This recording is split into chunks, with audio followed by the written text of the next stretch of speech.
Welcome sir, Pavandan stage.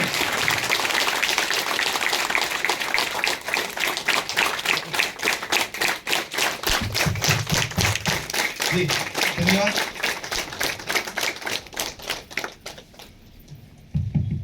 આજના પ્રોગ્રામની શરૂઆત કરી જયાબેન માટે, તો એમના માટે એકવાર શાનદાર તાલીથી શરૂઆત કરી મકવાણા સાહેબે. અને બહુ સારું કહેવાય. ઓપનર હજુ લેવલ છે ને, કયું લેવલ છે તમારું?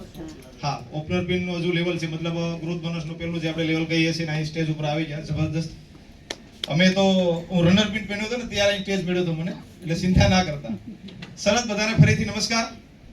એક વખત તમારા માટે શાનદાર તાલીથી પોતાના અને આજે તમારો કિંમતી સમય કાઢીને આવ્યા એ બદલ તમારા બધાનો ખૂબ ખૂબ ધન્યવાદ. અને માણસનો એક મારા જીવનનું એક સૂત્ર છે કે માણસ છે ને જિંદગીના છેલ્લા શ્વાસ સુધી માણસને શીખતું રહેવું જોઈએ. જે દિવસે પણ તમે શીખવાનું બંધ કરી દીધું ત્યાંથી સમજી લેવાનું તમે જે પણ ફિલ્ડની અંદર હશો ત્યાંથી એમનો વિકાસ અટકી જશે. તો માણસનું જીવન જ છે શીખવા માટેનું. આજે તમે કંઈક ને કંઈક શીખવા આવ્યા એ બદલ તમારા બધાનો ખૂબ ખૂબ ધન્યવાદ. સિસ્ટમના નાતે મારો પરિચય આપો. મારું નામ દિનેશ સાવડા અને મારું વતન અહીંથી લગભગ 700 થી 800 કિલોમીટર દૂર થાય, ગીર સોમનાથ પ્રાસી. અને આ અભિયાનની શરૂઆત છેલ્લા 7 વર્ષથી આ અભિયાન અંદર સેવા આપી રહ્યો છું. 2 વર્ષ મેં પાર્ટ ટાઈમ કામ કર્યું, બાકીના છેલ્લા 4 થી 5 વર્ષ ફૂલ ટાઈમ કામ કરું છું. અને રહી વાત આ હોલની, ગાભાણી હોલ, ખરેખર આ ગાભાણી જે હોલ રહ્યો ને એમાં એક મારી સ્ટોરી છુપાયેલી છે. ફર્સ્ટ વખત હું આ હોલની અંદર આવ્યો ને ત્યારે સ્ટાર પિનેસીવર હતો અને ત્યારે સ્ટાર પિનની મીટિંગ લેવા આવ્યો હતો. 2 મીટિંગ હતી, એક અમારે ત્યાં ગીર સોમનાથમાં કોર મીટિંગ હતી અને બીજી અહીં સુરતની અંદર જે કંઈ હતા એની ત્યાં હતી. પણ હું કોઈ કારણોસર ત્યાં ન પહોંચી શક્યો અને ફરી અહીં પ્લાનિંગ છું સેલેડિયા સાહેબનું, એટલે હું આ હોલની અંદર સૌ પ્રથમ એન્ટ્રી લીધી અને ત્યારે હું સ્ટાર પિન હતો. પછી મોકો આવવાનો મળ્યો આજથી માનો 18 મહિના પહેલા, જ્યારે હું પલ્લ બન્યો. અને એ પછી ફરી પાછો મોકો અહીં આવવાનો મળ્યો આજથી 7 મહિના પહેલા, એટલે કે 8 ઓક્ટોબરે, જ્યારે હું સ્ટાર પલ્લ હતો. અને ફરી આજે તમારી પાસે આવવાનો મોકો મળ્યો તો ખરેખર હું ધન્યવાદ આપવા ધરતીને કે આજે હું એમરાલ્ડ છું. મતલબ આ હોલ ખરેખર મારા માટે લખી છે. અને આ હોલને હું વિનંતી કરી, નમ્ર વિનંતી કરું સુરતની ધરતીને કે આ જ રીતે આ ફિલ્ડની અંદર આપણે બધા આગળ વધતા રહીએ અને જે કંઈ કામ કરવાનો મોકો મળ્યો, જે કંઈ દેશ, સમાજ, પરિવાર જે કંઈ કહી શકીએ એને સુધારવાનો, તો ખરેખર એક આપણે બધા ભાગ્યશાળી છે. આરસીએમ જેવું પ્લેટફોર્મ મળ્યું. આરસીએમ પહેલાની મારી વાત કરું તો હું એક એવી પરિસ્થિતિમાં મારો જન્મ થયો કે તમે કલ્પી ના શકો. એ વાત છે 1996ની. 1996માં મારા પપ્પા દુનિયા છોડીને જતા રહ્યા હતા. અને જ્યારે આપણે જેમ જેમ જગ્યાઓ બદલે એમ શબ્દ બદલાઈ જાય. અમારે ત્યાં દાળો કે કદાચ આ બાજુ પાણી ઢોળ કહેતા હોય, શબ્દ અલગ અલગ હોય, આપણે બધા એને ઉત્તર ક્રિયા સમજીએ. અને એ ઉત્તર ક્રિયા કરવાના પૈસા, મારા પપ્પાને જે કંઈ ઉત્તર ક્રિયા કરવાની હતી એના પૈસા અમારી પાસે હતા નહીં. કારણ કે એ સમયમાં 1996માં મારા પપ્પા હોસ્પિટલમાં 2 વર્ષ રહ્યા હતા. તો જે કંઈ કુટુંબવાળી મદદ કરીને ત્યાં સુધી પહોંચાડ્યા. પણ આખરે મારા પપ્પાએ દુનિયા છોડી દીધી અને ત્યારે મારી ઉંમર હતી 11 વર્ષની. અને શમશાન ગયા, ત્યાંથી ઘરે આવ્યા. અને ઘરે આવ્યા પછી જે કંઈ વડીલો હતા એ બધા બેઠા ત્યાં અને હું પણ એની વચ્ચે બેઠો હતો. અને મારા જે કંઈ માસાશ્રીને વાત કરી કે ભાઈ આજ સુધી આપણે, મારા મમ્મીનું નામ છે લક્ષ્મીબેન, જે કંઈ મદદ કરીને અહીં સુધી આપણે મેઘાભાઈના પરિવારને પહોંચાડ્યું ને આજે મેઘાભાઈ આપણી વચ્ચે નથી રહ્યા, તો હવે આપણે હજી બધું થોડા મદદ કરીએ તો એમનો આજે કંઈ ક્રિયાક્રમનો ખર્ચો છે નીકળી જાય. તો કોઈ 50 રૂપિયા આપ્યા, કોઈ 100 રૂપિયા આપ્યા, કોઈ 150 આપ્યા, એમ કરીને ટોટલ ને એ સમયમાં 720 રૂપિયાનો ફાળો થયો હતો 1996માં. ઉસીના રૂપિયા નહીં, ફાળો કરીને. ઉસીના રૂપિયા તો આપણે એના પાસેથી લઈ શકીએ કે જેને આપણે દેવાની ક્ષમતા હોય. તો હવે તમે સમજી શકો એ સમયમાં ઉસીના રૂપિયા લઈ અને મારા પપ્પાની જો ક્રિયા કરવામાં આવી હોય તો મારી પરિસ્થિતિ એ સમય કેવી હશે.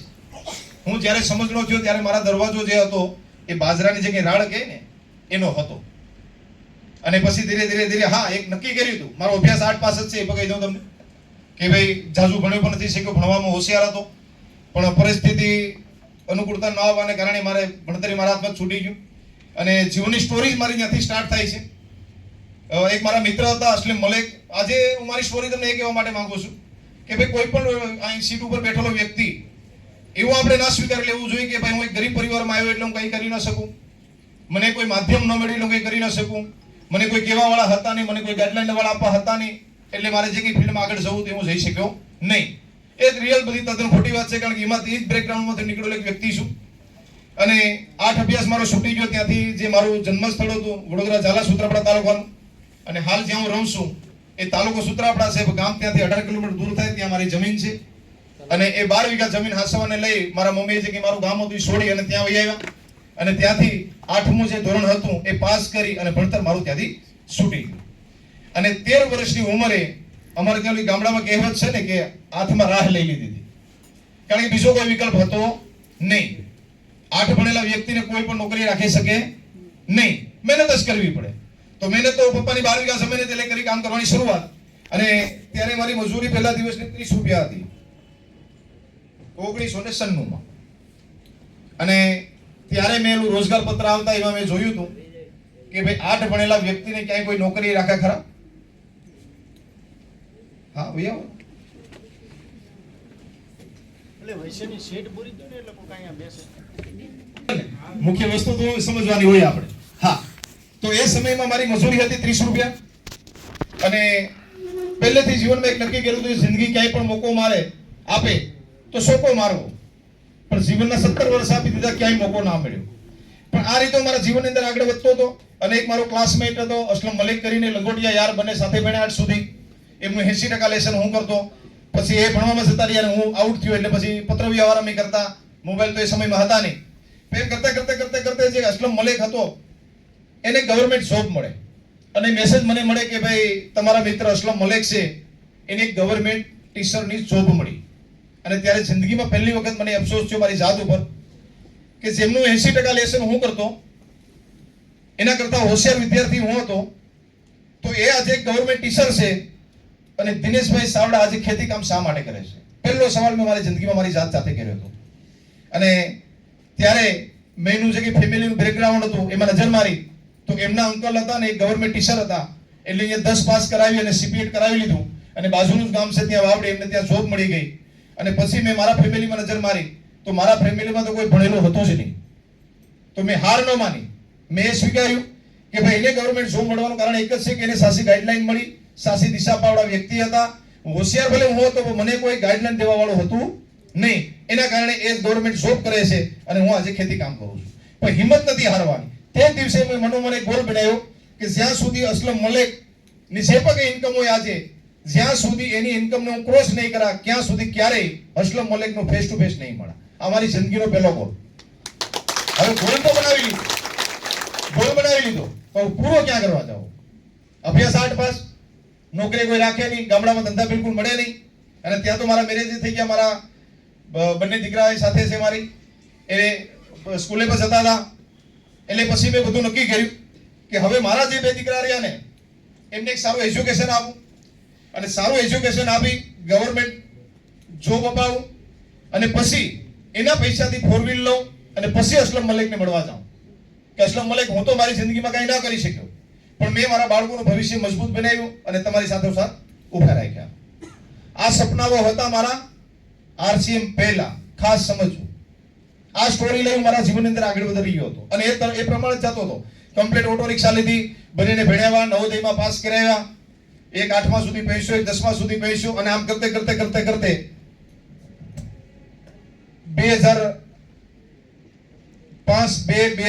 ના દિવસે મારા જીવનમાં RCM આવે. ધન્યવાદ મારી ગ્રેટ અપલાઇન દિનેશ જાદવને એના માટે એક શાનદાર તાલીમ કે જે માણસે મને 5/2/2018 ના દિવસે સિસ્ટમની અંદર ઇન્વોલ્વ કર્યા. અને જ્યારે ઇન્વોલ્વ કરવામાં આવ્યા ત્યારે એક જ વસ્તુ મને કહેવામાં આવી હતી, મને કે પટેલ, એ હું એમનો જીજુ થાઉં છે એટલે તે ગામડામાં આપણે પટેલ કે, અને એને કીધું પટેલ કે મેં કંપનીમાં પાર્ટ ટાઈમ કામ કરવાની શરૂઆત કરી અને તમારે કરવાનું છે. તો મેં કીધું કઈ કંપની? તો કે RCM. અને ત્યારે મેં કીધું ઉપર નજર મારો. તો કે શું છે? જો આપણે જે ફેનની નીચે બેઠા ને એ ફેન RCM નો છે. મેં કીધું RCM મારા પરિવારમાં 2011 માં મારા મોટા ભાઈનો આઈડિયા હતો ત્યારે. તો કે હા, અને પ્રોડક્ટ મેં રેગ્યુલર વાપરી તેના પ્રતિ હું પોઝિટિવ હતો. તો મેં કીધું ઓકે, નો પ્રોબ્લેમ, અમે બે ભાઈ ક્યારેય સાથે હતા, આજે પણ સાથે છીએ. તો કે એમનો આઈડી મેં કીધું બનાવી લો. તો કે નહીં, એમનું નથી બનાવવું, આઈડી મારે તમારું બનાવવું, એમનું આપણે પછી બનાવશું. તો મેં ચાલો ઓકે, શું જોઈએ? તો કે 4 ડોક્યુમેન્ટ. તો મેં કીધું નો પ્રોબ્લેમ, લો આ ડોક્યુમેન્ટ. કરવાનું શું? તો કે મિનિમમ 1000 રૂપિયાની પરચેસ. તો મેં કીધું તેલ છે? તો કે હા. હું તો 15 લીટર આપી દઉં, કાલે માર્કેટમાંથી પણ લેવું અને તમારું લેવું. તો કે યસ. કેટલો ભાવ છે સમજજો. તો કે 1960 રૂપિયા. એટલે મારો પહેલો સવાલ હતો, તમારું તેલ મોંઘું છે. ડાયરેક્ટ મેં કીધું. શા માટે? તો કે ત્યારે હું તિરુપતિ વાપરતો અને તિરુપતિનો ભાવ હતો 1450 રૂપિયા. અને આટલો ડિફરન્સ પહેલેથી આવ્યો આવે છે, પહેલેથી. પણ આ 1450 જે હું તેલ વાપરતો એનો અનુભવ મારા પાસે હતો નહીં, કોઈ તેલનો અભ્યાસ કોઈ પણ મારા પાસે હતો નહીં. પણ મને એ સમયમાં કહેવામાં આવ્યું હતું, મને કે પટેલ તમે આને એક વખત વાપરો, આ તેલ બહુ સારું છે, એટલું જોશો નહીં અને હેલ્થ માટે બહુ સારું રહેશે. મેં ચાલો કઈ વાંધો નહીં, મને એક ડબ્બો આપી દો, જ્યાં સુધી વાપરા નહીં ત્યાં સુધી ખ્યાલ શું આવશે. અને આ 15 લીટર તેલ લીધું. તિરુપતિ મારા ઘરમાં 28 દિવસ હાલે એક ડબ્બો, અને આરસીએમ 45 દિવસ હાલ્યું 15. એટલે મેં મારા પત્નીને કીધું કે 30 દિવસ તો ક્યારે આજ સુધી તેલ નથી ચાલ્યું ને આજે કેમ હજુ કઈ નથી કહેતી તેલનું? તો કે હજુ તેલ છે. તો પછી મેં એમને કીધું કે હવે એ તેલ રહ્યું ને ગણજે કેટલા દિવસ હાલે એટલે આપણને ખ્યાલ આવે. અને ટોટલ 45 દિવસ હાલ્યું. એટલે આ 3 ડબ્બાનો હિસાબ મારીએ તો 4350 રૂપિયા થાય, અને આનો 2 મારીએ તો 3960 રૂપિયા. મેં કીધું આરસીએમ જે હોય તે આપણા 400 રૂપિયા બસે. આ રીતે મારા જીવનમાં આરસીએમ આવ્યું છે. જે હોય તે આપણા 400 રૂપિયાનો ફાયદો થાય છે. પણ એ તેલ 30 દિવસ વાપર્યું, 45 દિવસ તેલ વાપર્યું, તો મારા પત્નીને જે ગેસ એસિડિટી કબજિયાતનો પ્રોબ્લેમ હતો, મારા મમ્મીને અસ્થમાના પ્રોબ્લેમ હતા, ઘણા બધા ઘરની અંદર પ્રોબ્લેમો હતા. એ ખાલી તેલ વાપરવાથી આ પ્રોબ્લેમો સોલ્વ થયા. એટલે મને ખ્યાલ આવ્યો કે તેલની અંદર કઈ ખાસિયત છે. અને બીજું એ કે હું જ્યારે કડિયા કામ કરતો ત્યારે મને સિમેન્ટની ફૂલ ગજબની એલર્જી હતી. કડિયા કામ બંધ કર્યા પછી પણ જ્યાં સુધી દવા પીવું ત્યાં સુધી સારું રહે, દવા બંધ કરું એટલે તરત પાછી ખંજવાળ શરૂ થાય. અને આ રાઈસ બ્રાન્ડ તેલ ખાલી 1 મહિનો વાપરવાથી દવા ન પીવા છતાંય ખંજવાળ નથી આવતી. ત્યારે મેં મારી અપ્લાયને પૂછ્યું હતું કે તમારું તેલ સ્કિન ઉપર કામ કરે? અને ત્યારે મને કીધું કે હા, આપણું તેલ સ્કિન ઉપર કામ કરે છે. તો ત્યાંથી લઈ અને આજ સુધી 12 વીઘા જમીન હોવા છતાં જે સિંગનું વાવેતર કરી એમાંથી જે કંઈ બગડેલા ફાયદાઓ નીકળે એના તેલે અમારા બળતું પી છે, અમે ક્યારેય ખાતા નથી. અને જ્યારે અમારા બાળકો વેકેશનમાં બધા બહાર ભણે છે, વેકેશનમાં જ્યારે ઘરે આવે ત્યારે એને ઓપન કહેવામાં આવે કે સવારે તમારે કમ્પલસરી કાસા તેલનો નાસ્તો ગોળ સાથે, ખાંડ સાથે, જેની સાથે કરવો હોય એની સાથે કરવો જરૂરી છે. શા માટે? તો કે તમે 8 થી 9 મહિના જ્યાં હોસ્ટેલમાં રહો છો ત્યાં બધા પામોલીન તેલ આપવામાં આવે છે. અને એ તેલ ખાવાથી તમારા શરીરની અંદર ઘણા બધા નુકસાનો થાય છે. એને કરતા સવારે 2 મહિના ઘરે રહ્યો ત્યારે મેક્સિમમ આપણા રાઈસ બ્રાન્ડ તેલનો ઉપયોગ કરવાનો. તો રેગ્યુલર એનું સેવન કરે છે ને આજે છેલ્લા 7 વર્ષથી મારા પરિવારની અંદર કોઈ પણ પ્રકારની બીમારી નથી. આ છે તાકાત આરસીએમ ના એક તેલની. અને એનાથી અલગ જે પણ કંઈ પ્રોડક્ટ છે અલગ બધા. તો બધાને મનની અંદર સ્વભાવ એટલે આપણે સવાલ ન કરીએ કે ભાઈ મોંઘું છે, અંદરથી તો એ થાય જ કે તેલ થોડું મોંઘું છે. મેં તો ડાયરેક્ટ કહી દીધું હતું. પણ મેં વાપર્યા પછીના ઘણા બધા મને ફાયદાઓ થયા. તો મેં તમામ રેગ્યુલર બધો સામાન આરસીએમ નો વાપરવાની કોશિશ કરી. જે આરસીએમ માં નહોતું મળતું એ જ મેં માર્કેટમાંથી લીધું. આમ કરતે કરતે 1 વર્ષ નીકળી ગયું. ત્યાં સુધી કોઈ આરસીએમ વિશે આપણે કોઈ માહિતી હતી નહીં. આરસીએમ શું છે કે શું નહીં. સારી પ્રોડક્ટ છે, વાપરીને મજા કરી. બીજી આથી વિશે કોઈ ખ્યાલ હતો નહીં. અને 1 વર્ષ સુધી મેં મારું પિકઅપ સેન્ટર કહે ને આપણે જે આ સેવા કેન્દ્ર એ પણ મેં નતું જોયું 1 વર્ષ સુધી. હું રિયલ આજે બતાવું છું આરસીએમ ની અંદર સફળતા કઈ રીતે આવે ને એટલે તમને થોડો ડીપમાં લઈ જાઉં છું કે ભાઈ આરસીએમ સમજ્યા કોને કહેવાય એમ, અને સમજ્યા પછી કઈ ગતિવિધિથી કામ કરીએ તો એમાં સફળતા મળે. હું રિયલ એક્ઝામ્પલ તમને આજે ડીપમાં તમને લઈ જવાનું કારણ એ જ છે કે 1 વર્ષ સુધી મેં ખાલી પ્રોડક્ટ જ વાપરી હતી. આરસીએમ નો મીટિંગ નો ફોન મને દિને જાદવથી કરાતો નહીં, કારણ કે મારી જિંદગીમાં બહુ બિઝી હતો. 12 વીઘા જમીન, 5 બાળકો એને ભણે, એને 4 થી 5 વખત કોડીના લઈ જવાના, ઘણી બધી જવાબદારીઓ હતી. કારણ કે પપ્પા જતા રહ્યા તમામ પછી બધી મેં જવાબદારી લીધી હતી. તો સમય મારા પાસે હતો નહીં. અને તમે કદાચ સમયના સેકન્ડનો ઉપયોગ કરતા હશો, હું સેકન્ડના ચોથા ભાગનો ઉપયોગ કરલો. મેં જિંદગીમાં ક્યારેય સમય નથી બગાડ્યો. અને તમને એક રિક્વેસ્ટ કરું છું, બધી સાથે મજાક કરજો, સમય સાથે ક્યારેય મજાક નહીં કરતા. સમય એક એવી વસ્તુ છે ને કે એક વખત તમારા હાથમાં આવી ગઈ ફરી ક્યારેય મળશે નહીં. અને બિઝનેસમેન રિયલમાં એમને જ કહેવાય કે સમય અને પૈસાનો એવી જગ્યાએ રોકાણ કરે કે જ્યાંથી ડબલ થઈને આવે. તો સમયનું ખાસ બધાને ધ્યાન આપવાનું છે ને. આરસીએમ ની અંદર બીજું કાંઈ છે જ નહીં, સમયનું જ મેનેજમેન્ટ છે. સમય જ સમજવાનો છે. 24 કલાકના સમયમાં મોદી સાહેબ આખું વિશ્વને ધ્રુજાવી શકતા હોય તો 24 કલાકના સમયમાં આપણે આપણા પરિવારને ન હાંસવી શકીએ? એમની પાસે 24 કલાક જ છે, એ મેનેજમેન્ટ કરે છે. આપણી પાસે કોઈ એવું જોયું એવું મેનેજમેન્ટ નથી. એટલે આમ કરતે કરતે 1 વર્ષ નીકળી ગયું. 2-3 દિવસથી મારા અપ્લાયને ફોન કરતો હતો કે સામાન પૂરો થઈ ગયો, મને તમે આપી આવો. પણ એ બહાર હોવાને કારણે મને આપવાનો આવ્યા. ઘરેથી પ્રેશર વધી ગયું કે હવે તો સાફો બારોબાર માંગવા જવી પડે એમ છે. એટલે ના છૂટકે મારે આરસીએમ નું જે આપણે પવિત્ર મંદિર જેને કહીએ, સેવા કેન્દ્ર કહીએ, પિકઅપ સેન્ટર કહીએ, ત્યાં જવાનો મોકો મળ્યો. અને ત્યાં ગયો. આપણે બધા જેમ ખરીદી કરીએ ટેબલ ઉપર મૂકી, મેં પણ ત્યાં મૂકી. એક બેન હતા, બિલ બનાવતા હતા, અને બાજુમાં 8 થી 10 લોકો બેઠા હતા. અને ત્યાં એક વ્યક્તિ હતા, એ એને બોલ આ રીતે સમજાવતા હતા. એટલે સ્વાભાવિક છે કે ભાઈ અહીંયા આપણું ધ્યાન હોય થોડું ત્યાં જાય.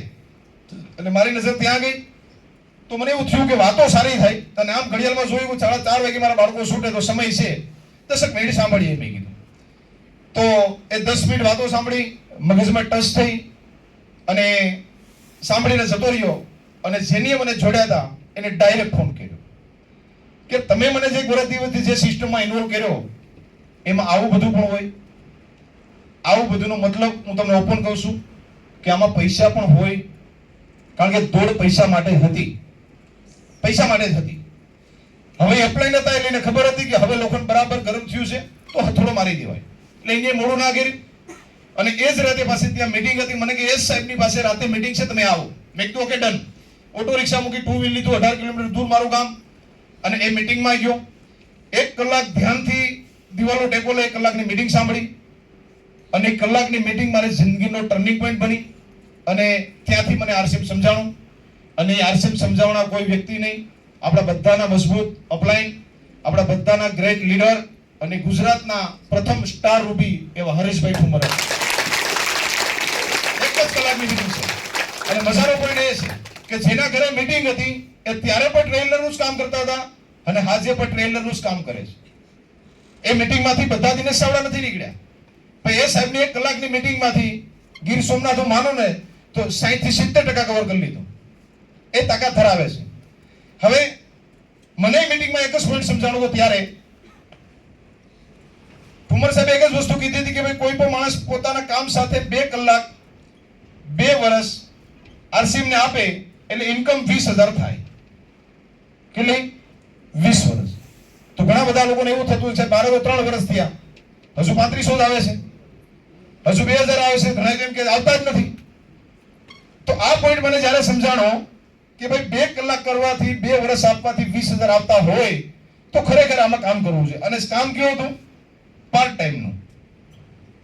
પણ હું પ્રકૃતિના સિદ્ધાંતને માનતો હતો કે જ્યાં સુધી કોઈ પણ ફિલ્ડમાં મહેનત કરવી પડે, આ પ્રકૃતિનો સિદ્ધાંત છે, મહેનત કર્યા સિવાય ક્યાંયથી કંઈ મળવાનું નથી. તો આરસીએમ 2 વર્ષમાં જો 20,000 આપે તો એમાં પણ કંઈક મહેનત હશે.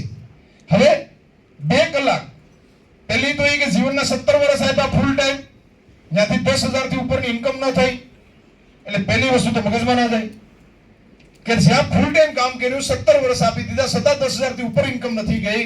અને આ સાહેબ એવું કહે કે 2 કલાક આપવાથી 20,000 થાય તો પહેલું તો મગજમાં ના ઉતરે, સ્વાભાવિક છે. પણ મને એ લાગ્યું કે આ કામ કંઈક થોડુંક અલગ છે, સમજવામાં શું વાંધો છે. એટલે સમજવાની કોશિશ કરી. બીજા દિવસે મેં મારા દિનેશભાઈ જાદવને ઘરે તેડાવ્યા અને રાતના 9 થી સવારના 4 વાગ્યા સુધી આ કોન્સેપ્ટને સમજવાની કોશિશ કરી. તમે જ્યારે જોઈનિંગ લીધું ત્યારે શું સવાલો કર્યા મને કાંઈ ખ્યાલ નથી, પણ મેં જ્યારે કામ કરવાની શરૂઆત કરી ત્યારે મારી અપલાઈન સાથે 9 થી 4 રાતના 9 થી સવારના 4 વાગ્યા સુધી આને સમજવાની કોશિશ કરી. જે કંઈ મારા સવાલો હતા એ બધા એને આગળ ક્લિયર કરાવ્યા. અને રાતના 4 વાગે મેં આ બિઝનેસને ફાઇનલ સાઇન કર્યો કે હવે હું આ ફિલ્ડની અંદર કામ કરા. હવે કયો મારે કામ કરવાનું શું છે, કામ કરાય ફાઇનલ છે. અને એ સમયમાં 2019માં મારી અપ્લાઈને મને 3 કામ બતાવ્યા હતા. એમાં પહેલું કામ છે ખરીદવાનું. પહેલું કામ. હવે તમે મને જવાબ આપો, ખરીદવું કોઈ નવું કામ છે? અત્યાર સુધી કામ કર્યું બધું ગયું ક્યાં? કયો ને? ખરીદવામાં જ ગયું ને. હવે ખરીદવાનું પછી એ શું? નિમક, તેલ, મરચું, હળદર, જીરું, દાણા, કોઈ સિગરેટ, બીડી, તમાકુ તો ખરીદવું નથી. મજબૂરીનો સામાન ખરીદવાનો છે. તો મેં મારા સાહેબને કીધું કે સાહેબ આ કામ પૂરું, બીજું કયો? તો કે સાહેબ બીજું છે વેચવું કયો, બતાવવું કયો, જે કંઈ કયો તે. હું કહું ઓકે. આમાં થોડી શરમ લાગે આપણને. શા માટે? કારણ કે આપણે ક્યારેય વેચ્યું નથી. જે કામ આપણી ઉપરની પેઢીએ નથી કર્યું એ કામ આપણે કરવા જાય એટલે સ્વાભાવિક છે આપણે અનુકૂળતા ન આવે. પણ હા, વેચવામાં પાછા આપણે માહિર છીએ. ખાસ કરીને ગામડામાં, સુરતને આપણે ખબર નથી. અમારા ગામડામાં ત્યાં જમીન વેચી નાખે ને એ પણ પાડોશીને ખબર નથી રહેતી. હું રિયલ કહું છું. ગામડાની અંદર પપ્પાએ મજૂરી કરીને જે કંઈ જમીન ટકાવી રાખી હોય એ જમીન વેચાઈ ગઈ, પાડોશીને ખ્યાલ નથી આવતો. પપ્પાએ લીધેલી દુકાનો વેચાઈ જાય ખબર નથી રહેતી. પપ્પાની બનાવેલી મિલકત વેચી નાખે કોઈને ખ્યાલ નથી રહેતો. પણ જ્યારે આરસીએમ ની અંદર કોઈ પ્રોડક્ટ વેચવાની થાય તો 2 ફૂટ આપણે પાછા જઈએ કે વેચવું કે. હવે એ મને કહ્યું કે દુનિયામાં વેચતું કોણ નથી? મને એ થતા કોઈ પણ માણસ એવું છે કે વેચતું નથી? અરે સાહેબ, એક 100 મહિનાનું બાળક હોય ને એ રડે છે ને એ પણ વેચે જ છે. સમજી લો, એક એક્ઝામ્પલ આપું કે એક બેન છે એને 3 વર્ષનું બાળક છે, એને તાવ, શરદી, ઉધરસ બધું થઈ ગયું. ડોક્ટરે ઘસીને ના પાડી કે આને કોઈ પણ મીઠી વસ્તુ આપવાની નથી. પછી 3 વર્ષનું બાળક એકદમ જિદ્દી છે ને એ જીદ બનાવી લીધી કે ચોકલેટ ગમે એમ થાય મારે ખાવી છે, અને ચોકલેટના જીદે સતત રડવા વળગી ગઈ, તો બહેનો તમે પછી બાળકને ચોકલેટ આપો કે ના આપો? કયો આપો ને? તો એ બાળક રડે છે ને એ સેલ છે, એ સેલ છે ભાઈ. એ ન રડત ને તો તમે એને ચોકલેટ આપત નહીં. તમને ખબર હશે કે આ ચોકલેટ એને નુકસાન કરે એમ જ છે, છતાં તમારે એને આપવી પડે. તો બાળક રડે એ પછી સેલ્સ કરે છે એક્ઝામ. તો માણસ જન્મે ને ત્યાંથી સેલ્સ જ કરે છે, આ સેલ્સ કરવાનું થઈને આપણે થોડા પાછા પડી ગઈએ. તો વેસવાથી આ દુનિયાની અંદર તમામ જગ્યાએ તમે નજર મારો, દરેક જગ્યાએ માણસ વેચે છે, વેચે છે, વેચે છે. જેનામાં જે આવડત એ પ્રમાણે વેચે છે. બેંકમાં જાવ તો બેંક મેનેજર શું કરે છે? એ પણ વેચે છે. કોઈ પણ જગ્યાએ જાવ તો વેચવું તો આસાન છે, આપણને એવું લાગે કે આપણે વેચીએ નહીં એમ. હવે દુનિયા જેને વેચીને અમીર બને છે એનાથી આપણે દૂર ભાગીએ છીએ. હવે વેચવાનું મેં કીધું તો કોઈ થોડું અઘરું લાગે તો મને મારા અપ્લાયને કીધું કે તમે જે ઓટો રિક્ષા આપો એમ એક સ્ટેન્ડ બનાવો અને ત્યાં આરસીએમનો સામાન રાખો. સમજજો, જેમની નજર 20,000 રૂપિયા હોય ને, 2 વર્ષે જેને 20,000 જોતા હોય ને, એના માટેની વાત છે આ. અને તો જ આવશે, પણ બાકી કોઈ ત્રીજો રસ્તો છે જ આરસીએફમાં. મહેનત તો કરવી જ પડશે ભાઈ, કારણ કે પૈસા કમાવાનો સીધો સિદ્ધાંત છે, મહેનત કરવી જ પડે ગમે એ ફિલ્ડ હોય. સમય તો ત્યાં તમારે આપવો જ પડે. હવે મારી નજર હતી 20,000 ઉપર, અને એ ગતિવિધિઓ આની 3 મહત્વની હતી. તો બીજું મેં કામ કર્યું, ઓટો રિક્ષામાં સ્ટેન્ડ બનાવ્યું, 1000 રૂપિયાનો સામાન લીધો રમેશભાઈની દુકાનેથી, અને રિક્ષામાં મૂકી 3 ફેરા માર્યા પ્રાચી કોડીનારના, અને દિવસ 7 મહિને સામાનની ગણતરી કરી કે 730 રૂપિયાનો સામાન પહેલા દિવસે સેલ થયો. આપણે ખુશ થયા. એટલે આપણે કોને ફોન કરીએ? અપ્લાયને. એટલે મેં અપ્લાયને ફોન કર્યો, સાહેબ જે ડર હતો એ હાલ્યું, મને કે હલાવો હતો. હવે મેં કીધું ત્રીજું કામ બતાવો, અને ત્રીજું કામ બતાવ્યું મને જોડવાનું. હવે આ એનાથી અઘરું, જે નવા લોકો હોય ને એનાથી અઘરું લાગે. હવે ઘરના સભ્યો ન માને, લોકોને જઈને કઈ રીતે સમજાવવા? હસોડ ઘરના સભ્યો આપણી વાતને એક્સેપ્ટ ન કરતા હોય, જ્યારે કોઈ અધર વ્યક્તિ સામે જાય તો એને કેમ કહેવું કે આમાં જોડાવાનું નામ લે તો લોકો ઓલરેડી પાછા ભાગે, કારણ કે આપણે પેલા ઘણા બધા ડોક્યુમેન્ટ જતા રહ્યા. તો મેં મારી અપ્લાયને કીધું, મેં કીધું જોડવું કેમ? તો મને કે તમે જેને જેને પ્રોડક્ટ આપો એના નંબર લ્યો ને ત્યાં એ મારી પહેલા એક્ટિવ હતા. 1 વર્ષ દિવસ મેં જ્યારે આ બિઝનેસમાં અભિયાનની કામ કરવાની શરૂઆત કરી ત્યારે મારું કોઈ લેવલ હતું નહીં. એ પોતે એકલપીને શિવર હતા, ભીલવાડા જે હતા, સિસ્ટમમાં એકદમ સિરિયસ થઈને કાર્ય કરતા હતા, એટલે એ પાસે વધુ અનુભવ હતો. તો હું મારા જે પણ કંઈ કોન્ટેક્ટ હોય ત્યાં એમને લઈ જાઉં, એમના અનુભવથી વાત મૂકે, અને લોકોએ 4 ડોક્યુમેન્ટ આપ્યા, અને આજે 7 વર્ષના અંતે મિનિમમ મારી ટીમ 7,500 લોકોની થઈ. જે કામ શરૂઆતમાં તમને અઘરું લાગે ને, એ કામ જો તમે સિસ્ટમમાં નાખી દેવો ને તો એટલું ઈઝી થઈ જાય ને કે એની વાત ના પૂછો. માર્ચ મહિનામાં આપણે બધાએ ખબર છે, માર્ચ મહિનામાં મારી ટીમમાં બંને લેગના જોઈનિંગ 459 જોઈનિંગ આવ્યા. કેટલા? 30 દિવસના. જે શરૂઆતમાં 1 લાવવું મુશ્કેલ થતું હતું. આનું ભવિષ્ય જ જોવાનું છે, અભિયાનનું ભવિષ્ય છે ને એ જ વસ્તુ છે. આરસીએમ ને તમે આજના આરસીએમ ને જોશો ને તો તમને થાક લાગશે, આજનું નહીં જોવાનું. આજે જોડીનાર થનારો વ્યક્તિ મિનિમમ 2 વર્ષ પછીનો આરસીએમ જોઈ, 2 વર્ષ પછી કે ભાઈ 2 વર્ષ પછી મારી શું લેવલ હશે, મારી ટીમ કેવડી હશે, મારી પાસે ભાષા કઈ હશે, કેવા શબ્દો હશે, તો તમને થાક નહીં લાગે. બાકી આજે આપણે આરસીએમ જોવા જશું ને તો કે યાર માનો કે 1 થી 30 તારીખ સુધી આપણે કામ કરીએ અને 7 તારીખે જોવા જાય તો કોઈને 200 રૂપિયા આવે. મારે પહેલા 200 સોવી જાય હતા, કોઈને 135 આવે, કોઈને 52 આવે, પ્લાન ફેરો પછી 31 આવે. બરોબર? તો સ્વાભાવિક છે કોઈ પણ માણસને થાક લાગે કે ભાઈ 1 થી 30 તારીખ સુધી કામ કર્યું આપણે, અને 7 તારીખે 226 રૂપિયા આવે તો કોઈ પણ માણસ કામ ના કરે. આપણે સમજી શકીએ, બરોબર છે ને? કારણ કે આપણે ખાલી 2 કલાક કરીએ તો ગમે ત્યાંથી 100 રૂપિયા કમાઈ લઈએ. નહીં તમારા સિટીમાં તો 500 કમાઈ શકો તમે. તો અહીં 30 દિવસ નથી બોલાવવા એને બોલાવવા પડે, નથી ફોન રિસીવ કરતા એને કહેવું પડે, અને કમિશન જોવા જાય તો આટલું આવે. સ્વાભાવિક છે થાક લાગે. તો મને તમારી જેમ આ મીટિંગમાં બતાવવામાં આવ્યું હતું કે ભાઈ આરસીએમ ની અંદર શરૂઆતમાં તમે કામ કરશો એટલે મહેનત તમારી આટલી હશે, જ્યારે 7 તારીખે કમિશન જોવા જશો તો કમિશન તમારું આટલું હશે. બરોબર?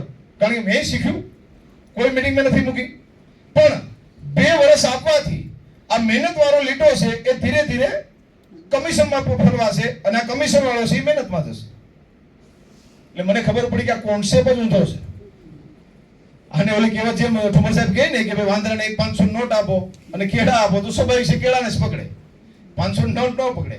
એટલે મને મગજમાં બેઠું કે ના આ કોન્સેપ્ટ આખો ઊંધો છે, અને આને આપણે પૈસા માટે આગળ કામ કરવાનું નથી. કરવાનું હું છે મહેનત. કમિશન તો ઓટોમેટિક આવશે. અને ત્યારે મેં મારી ડાયરીમાં કમિશન ઉપર સોકડી મારી દીધી. તો આને કમિશન તરફથી 2 વર્ષ હોવાનું નથી. જે કંઈ આવું હોય તો સિસ્ટમ આપશે, આપણે લગાડવાની છે મહેનત.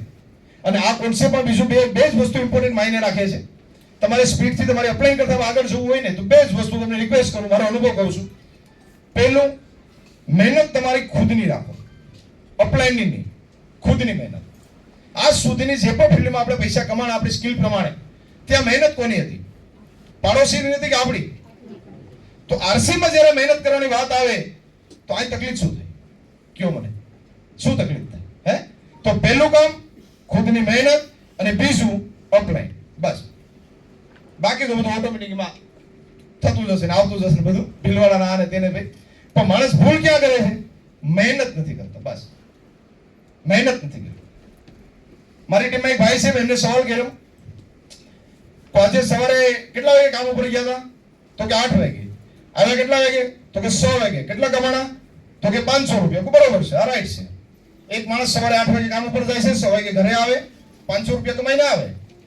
હવે મેં કીધું તારે મારે કાલે ક્યાંય જવાનું નથી, 8 થી 6 ઘરે જ રહેવાનું છે. ઇન્કમ? તો કે 0. સમજો, પૈસા કમાવા હોય તો 8 થી 6 કામ કરવું પડે ત્યારે પૈસા આવે. હવે બીજા દિવસે માણસ કામે ન જાય તો પૈસા આવે? તો આરસીમાં આપણે બધા આવ્યા હોય પૈસા માટે, અને મહેનત ના કરીએ તો પૈસા આવે? ઓપન વસ્તુ છે.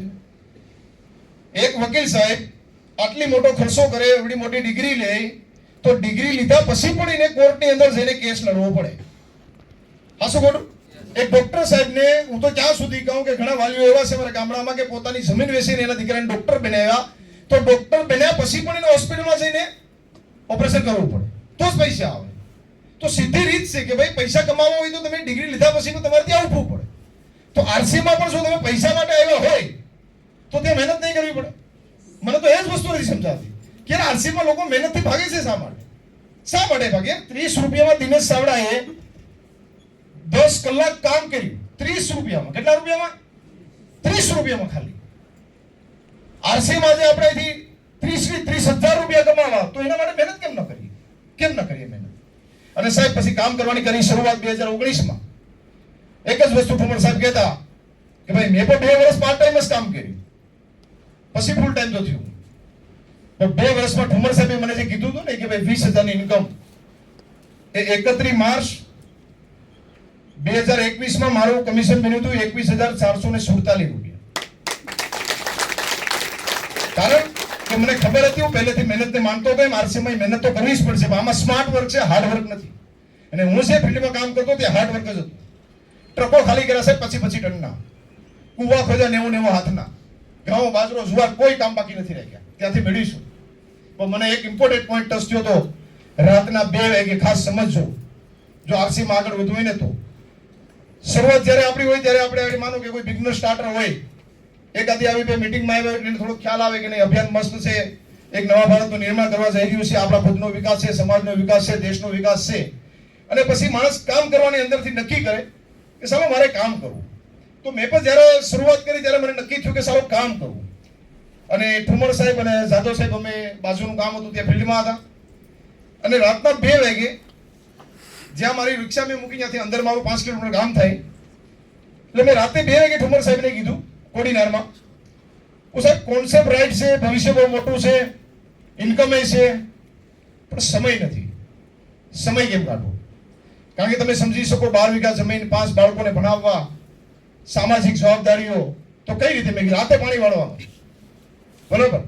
તો મને ત્યારે ઠુમર સાહેબે જે સમજાવ્યું એ તમારે બધાને સમજવાની જરૂર છે. મને કે દિનેશભાઈ રિયલ આરસીએમ સમજાઈ ગયું? મેં કીધું સાહેબ યસ, કમ્પ્લીટ ક્લિયર કટ સમજાઈ ગયું. મતલબ આપણો બધાનો ટાર્ગેટ શું છે? Royalty, passive income. મને કે તમારો ગોલ છે આ, મતલબ આપણે રોયલ્ટી લખીએ. શું લખીએ? આપણો બધાનો ગોલ શું છે? હું રિયલ બધાને કહું તો એક જ સપનું છે બધાનો રોયલ્ટી લેવું. તો આપણો બધાનો ગોલ શું છે? રોયલ્ટી. મતલબ આ આપણો ટાર્ગેટ છે, આ આપણો ગોલ છે. સમજો? મને કે આ તમારું ટેબલ છે, ટેબલ ઉપર સૌ તમારો ગોલ છે. પણ તમે બેઠા અહીંયા ખુરશી ઉપર. ક્યાં બેઠા? ખુરશી ઉપર. હવે આ ટેબલ ઉપર સડવું હોય તો ખુરશી તમારે મૂકવી પડશે કે નહીં મૂકવી પડે? જવાબ આપો મને. ખુરશી છોડવી જ પડશે, કાયદેસર છોડવી પડશે, તો જ શક્ય બનશે, તો જ રોયલ્ટી આવશે. અને આ વસ્તુ મને રાતના 2 વાગે ટચ થઈ મગજમાં. ઘરે ગયો, 2 કલાક આના ઉપર આત્મમંથન કર્યું કે ગજબનો પોઈન્ટ છે.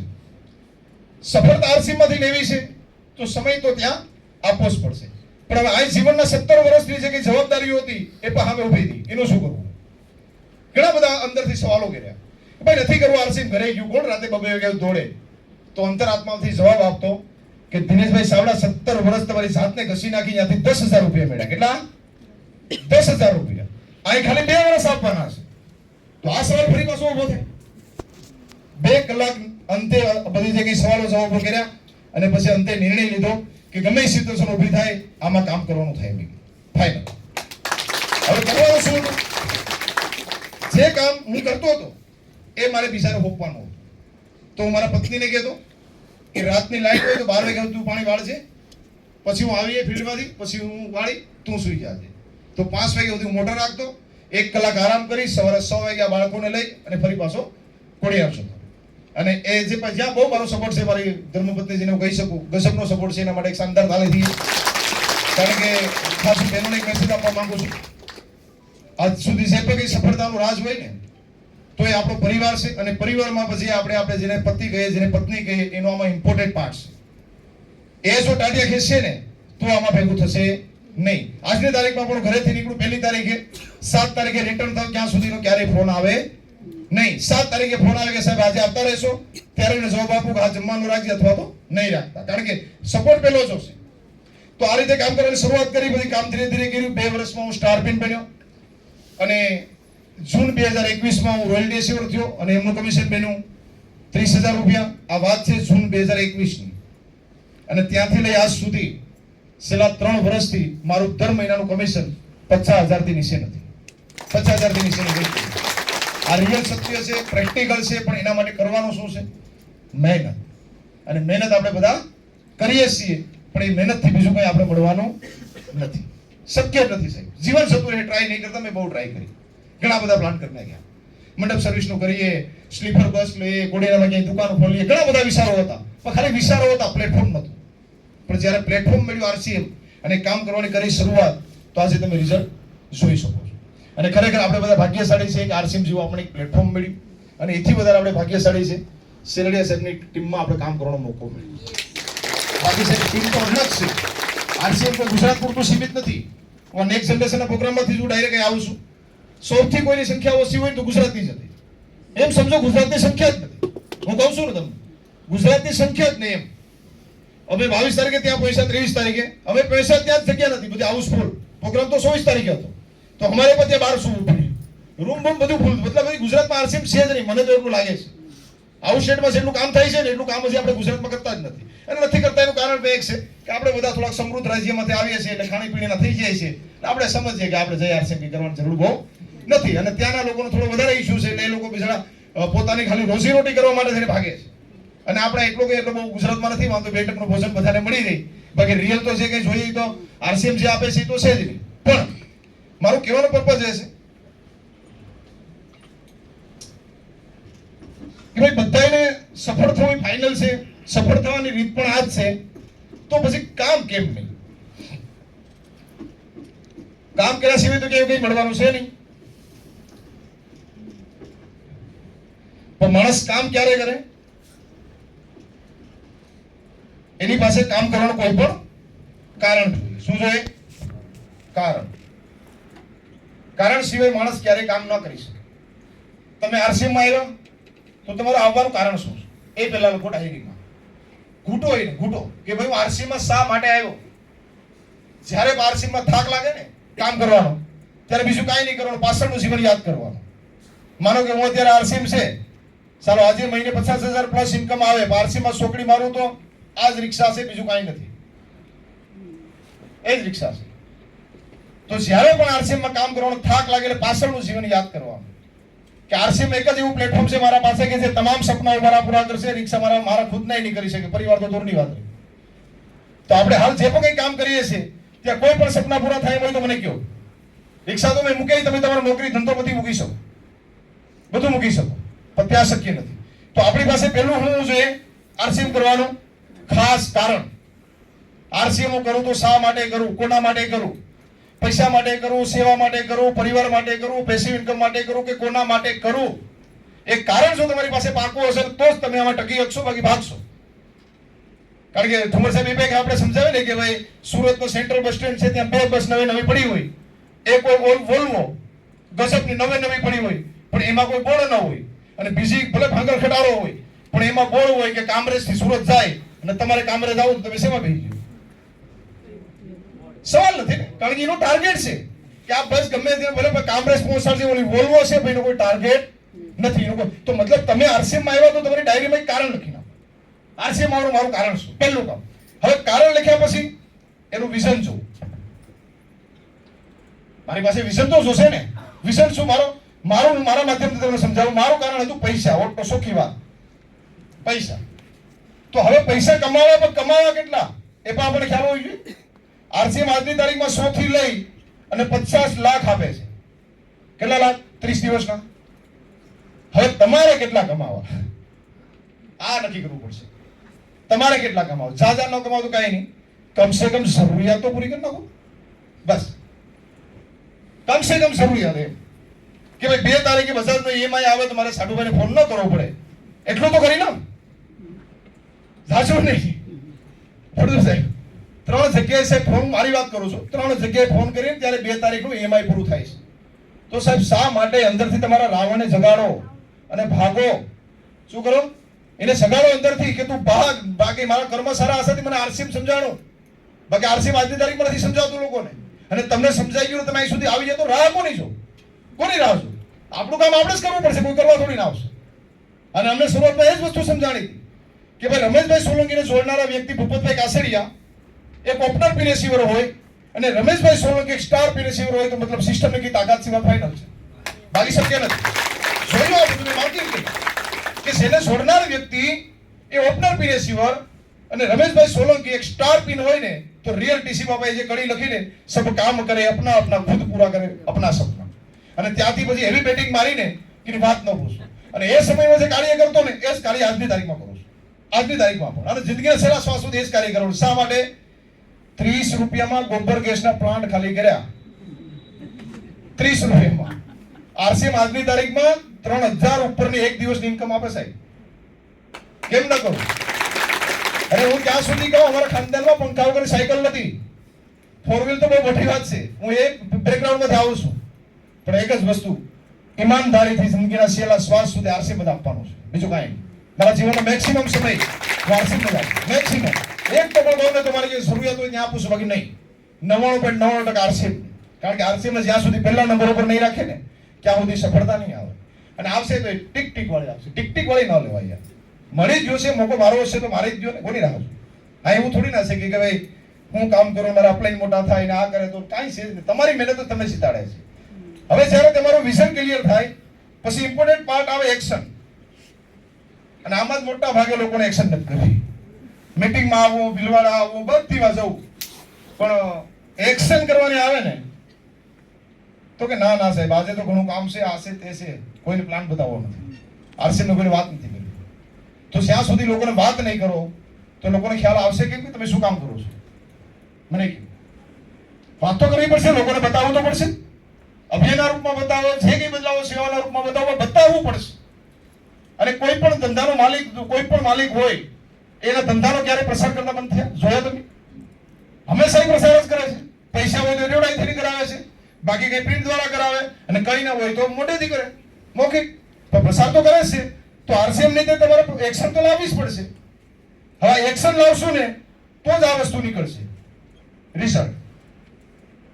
બાકી પછી બિગનર ઓપનર સ્ટાર્ટર ખ્યાલ ખાતો ક્યાં હતા તો કે બિગનર સ્ટાર્ટર ને ઓપનર એથી આગળ જઈ શકતા નથી. બસ આને સમજવાની કોશિશ કરો. આપણી જ મહેનત આપણે જીતાડે છે. અને બીજું મેં કીધું એમ જ્યારે પણ આરસીએમ અંદર આપણે થાક લાગે પાછળનું જીવન યાદ. બીજું કોઈ પણ ઇલાકાની અંદર કોઈ પણ માણસ, માનો મારા ગીર સોમનાથ જિલ્લાની અંદર સુત્રાવાડા તાલુકાના વ્યક્તિ દિનેશભાઈ ચાવડા ઓટો રિક્ષા હાંકતે આરસીએમ માંથી 2 વર્ષમાં 20,000 ની ઇન્કમ લઈ શકતા હોય તો ગીર સોમનાથ જિલ્લાનો કોઈ પણ માણસ 2 વર્ષના અંતે 20,000 તો લઈ શકે, વાત ફાઇનલ છે. મારો કહેવાનો મતલબ સમજાય તમને? તમારા ઇલાકામાં તમે જે પણ કાર્ય કરો છો એ કાર્ય કરતે કરતે કોઈ પણ માણસ સફળ થઈ શકતો હોય તો એ કાર્ય કરીને હું સફળ કેમ ના થઈ શકું? ઈઝી છે. એને તો આપણે જોઈ શકીએ ને. હાલો, મને ના જોઈ શકો તો કાંઈ નહીં. પણ તમારી બાજુના જે વ્યક્તિ કામ કરતા હોય એને તમે ન જોઈ શકો. તો મને ત્યારે એ સમજાવવામાં આવ્યું હતું કે ભાઈ રમેશભાઈ 2 વર્ષના અંતે 20,000 રૂપિયા કમાઈ શકતા હોય તો દિનેશભાઈ તમે કેમ ના કમાઈ શકો? એટલે મેં રમેશભાઈનું કાંઈ ન જોયું, એનું જીવન વહેંચ્યું કે રમેશભાઈ એવું કામ શું કરે કે સંસ્થા એને મહિને 20,000 રૂપિયા આપે. એટલે એક જ વસ્તુ નજરમાં આવી કે રમેશભાઈ સવારના 9 થી રાતના 12 વાગ્યા સુધી આરસીએમ કરે છે. તો આપણે કરી લેવાનો થાય. અને સિસ્ટમની તાકાત કહું છે, અભિમાનની વાત નથી કરતો. જે સપને નતું વિચાર્યું, સિસ્ટમની તાકાતને તમે સમજવાની કોશિશ કરો કે જ્યારે એ સ્ટાર પિન રોઈ લીધું ત્યારે તો મારી આરસીએમ ની શરૂઆત કોઈ લેવલ નહીં. પિછોતેર રમેશભાઈ. અને આજે મારા જે રમેશભાઈ સોલંકી ગીર સોમનાથમાં જે આરસીએમ ની શરૂઆત કરાવી એ સ્ટાર પણ છે. અને આ સિસ્ટમની તાકાતથી આજે હું હેમરાજ છું. આ સમજવાની ખાસ કરું. પણ એ વસ્તુ મગજમાંથી ત્યારે નક્કી કરી લીધી હતી કે મહેનત ખુદને કરવાની છે, અપલાઈનનો દિમાગ લેવાનો છે. આપણે અહીં ઊંધું કરી નાખ્યું. દિમાગ આપણો રાખીએ, મહેનત અપલાઈન પાસે કરાવી. નહીં સાહેબ, કોન્સેપ્ટ આપણો છે તો આપણે શા માટે રાહ જોવી? એટલે આ રીતે શરૂઆત કરો. અને એક જ વસ્તુ, આરસીએમ નહીં કરા તો કરાશું. અને જો કર્યું હોત તો મળી પણ ગયું હોત. આપણે સમજીએ કે એક્ઝામ્પલથી આમાં 20,000 થી નીચેની ઇન્કમ કે નહીં કે સાહેબ દર મહિને 20,000 ની આસપાસ પૈસા કમાય છે. હાથ ઉભું કરી દે.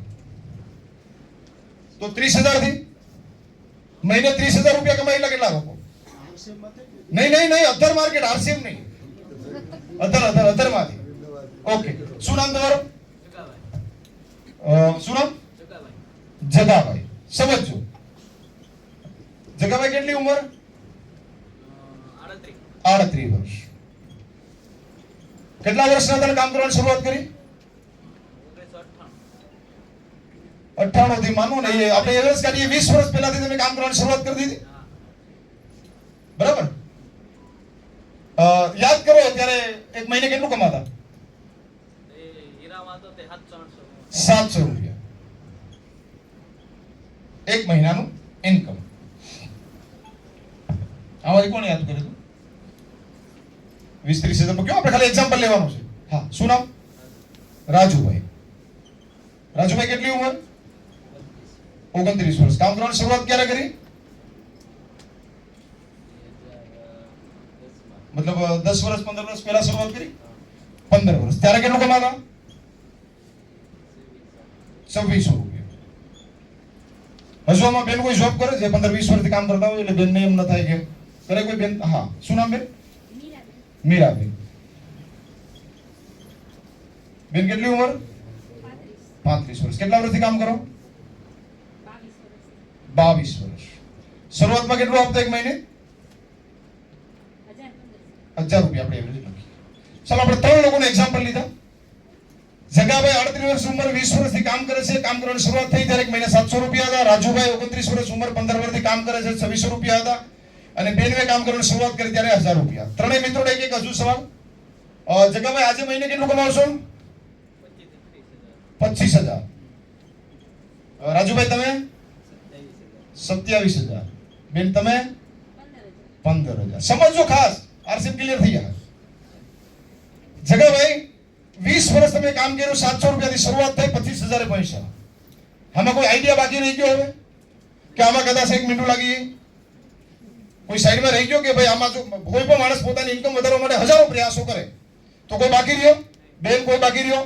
એડીસોટીનું જોર લગાડી દીધું ગામડામાં કે તમામ આઈડિયા લગાડી લીધા, તમામ ધંધા ફેરવી લીધા, છતાં હાલત શું રહી? અને હવે હું તમને ઉમ્મીદ લાગે 35 વર્ષ પછી આપણે ઘટપણ તરફ જાય છે, યુવાની ભૂલ્યો તો જીવનના 20 વર્ષ જગાભાઈ આપ્યા. હવે હું ઉમ્મીદ છે કે અહીંયા વધી શકશે. રાજુભાઈ બધું સોર લગાડી લીધું, છતાં રિયાલિટી હું રહી? આજ રહી. જીવનના ઇમ્પોર્ટન્ટ વર્ષ આપણે આપી દીધા છે.